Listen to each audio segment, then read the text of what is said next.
Assalamualaikum. My name is Sir Nurez Rahman from मियाँ चन्नू। आज हम पढ़ेंगे क्राउड्स मेथड क्या होता है। मैंने डू लिटिल मेथड में आपको पिछली वीडियोस में एक्सप्लेन कर दिया है कि डू लिटिल मेथड को हम कैसे सॉल्व करते हैं। अब आगे उसका ही एक और मेथड है बिल्कुल सेम डू लिटिल मेथड की तरह, वो क्या है, क्राउड्स मेथड। अब क्राउड्स मेथड बिल्कुल सेम टू सेम है डू लिटिल मेथड की तरह, बस कुछ चेंजिंग है जो मैं आपको बताऊंगा आगे वीडियोस में। तो अगर आपने डू लिटिल मेथड नहीं देखा तो उसको भी ज़रूर देख लें, और मैं आपको उस क्राउड्स मेथड के बारे में इंतहाई इजी वे में समझाऊंगा ताकि आपको लेक्चर की इजीली समझ लग सके और आप एग्ज़ाम्स में बेहतर से बेहतर परफॉर्म कर सकें। ठीक है, तो इंतहाई इजी वे होगा स्टूडेंट्स के लिए और टीचर के लिए भी अगर उन्होंने पढ़ाना है। तो क्राउड्स मेथड को हम शुरू करते हैं। x plus 2y plus 3z is equal to 14, 2x plus 5y plus 2z is equal to 18, 3x plus 2y plus 5z is equal to 22।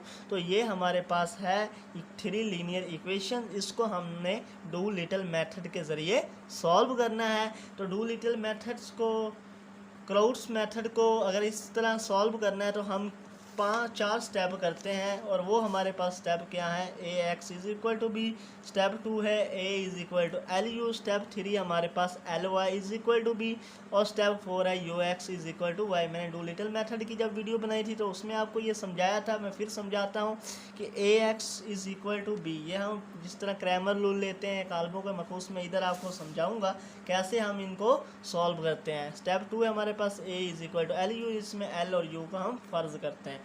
फिर step 3 L Y is equal to B, U X is equal to Y. ये video के साथ साथ मैं आपको step 1, step 2, step 3 और step 4 करवाता जाऊंगा। इस तरह हमारा मेथड इजीली सॉल्व हो जाएगा। ठीक है, तो सबसे पहले हम स्टेप नंबर 1 करते हैं, वो क्या है, A X is equal to B.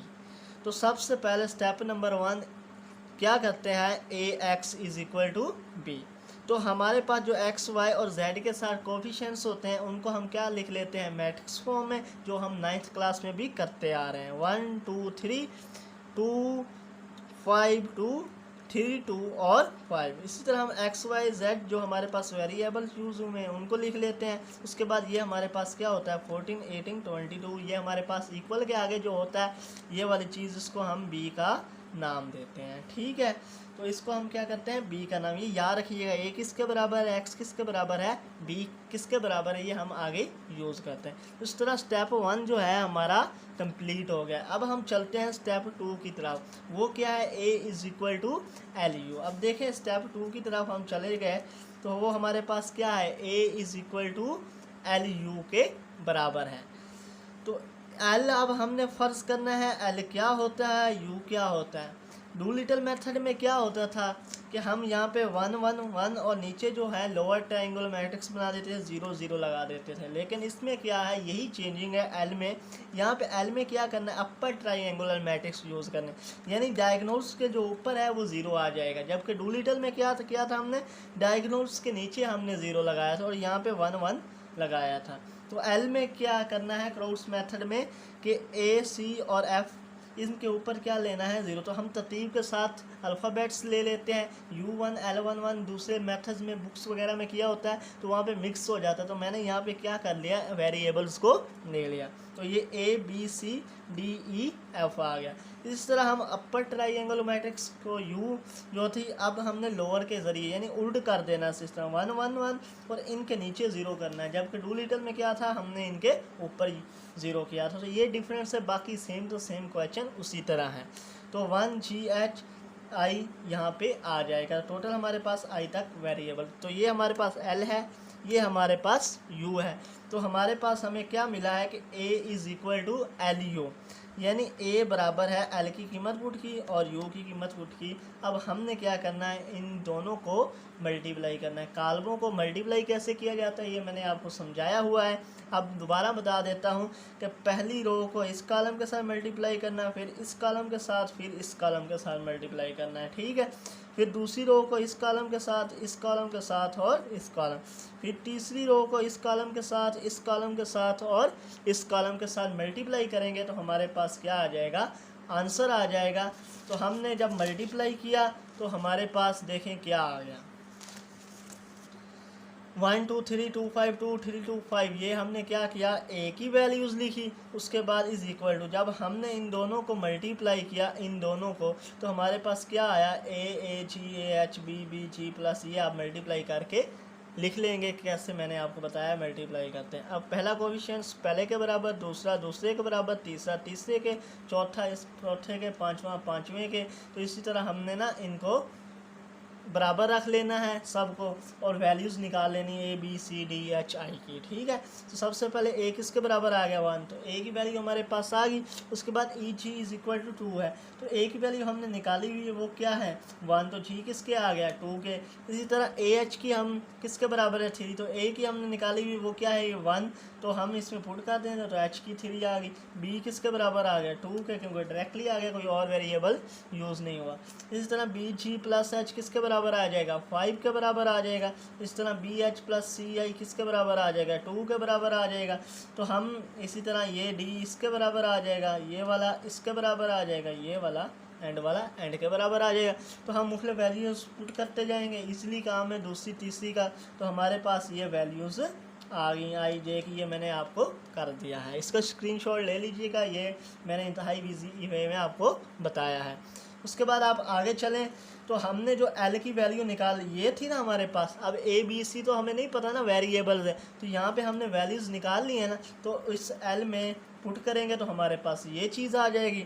इस तरह इस यू में जी एच आई की वैल्यू पुट करेंगे तो हमारे पास एल और यू आ गए। अब देखिए हमारे पास जो स्टेप नंबर 2 था ना, वो क्या हो गया है कंप्लीट, एल और यू की वैल्यूज़ आ गई। अब हम चलते हैं स्टेप नंबर 3 पे, वो क्या है L Y is equal to B, यानी एल की वैल्यू आ गई तो अब हम बी हमारे पास है तो वाई की वैल्यू निकल आएगी ना, तो ये हम करते हैं। चलें अब हम एल यू की निकाल लिए हैं तो स्टेप 3 की तरफ चलते हैं। वो क्या है L Y is equal to B के बराबर, ये लिख लिया L Y is equal to B. अब वाई को हम फर्ज कर लेते हैं जे के और एल। अब जे के एल हमने आई तक पहले अल्फ़ाबेट्स किए हैं ना फ़र्ज़, तो अब जे के एल है, क्योंकि अगर हम वो फ़र्ज़ करते तो मिक्स हो जाती वैल्यू, इसलिए हमने जे के और एल ले लिया।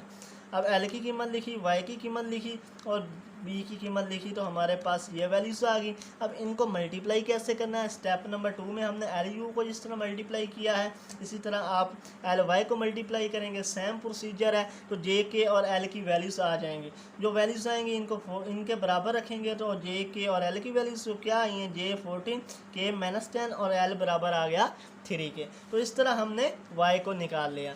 अब स्टेप नंबर 4 हमारे पास क्या है, U X is equal to Y.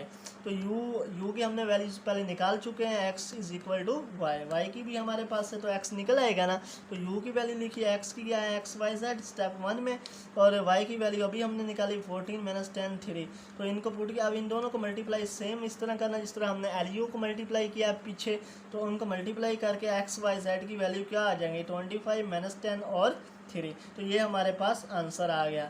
तो ये हमारे पास आंसर आ गया। हमने क्या किया, स्टेप 1 स्टेप 2 स्टेप 3 और स्टेप 4 के ज़रिए हमने एक्स वैल्यूज़ निकाली। तो ये इंतहाई इजी वे में हमने सॉल्व किया। अगर आपने चेक करना है कि हमारा आंसर ठीक आया है कि नहीं आया, तो हम कोई भी एक इक्वेशन ले लेंगे, उसमें इसको पुट करेंगे, तो जो x की वैल्यू आई है हमारे पास, जो y की आई है, जो z की आई है, तो वो पुट करेंगे तो हमारे पास दोनों इक्वेशन अगर बराबर आ गई हैं तो हमारे पास जो आंसर है वो बिल्कुल करेक्ट होगा। तो ये चेकिंग के लिए है। उम्मीद है आपको ये वीडियो अच्छी लगी होगी। अगर अच्छी लगी है तो हमारे चैनल को सब्सक्राइब करना मत भूलें, और अगर कोई तजवीज़ देना चाहें, अगर कोई लाइक करें वीडियो को, और अगर आपको कोई वीडियो में कोई फॉल्ट नज़र आया तो हमें कमेंट सेक्शन में बताएं। अगर अच्छी लगी तो हमें अप्रिशिएट करें। शुक्रिया।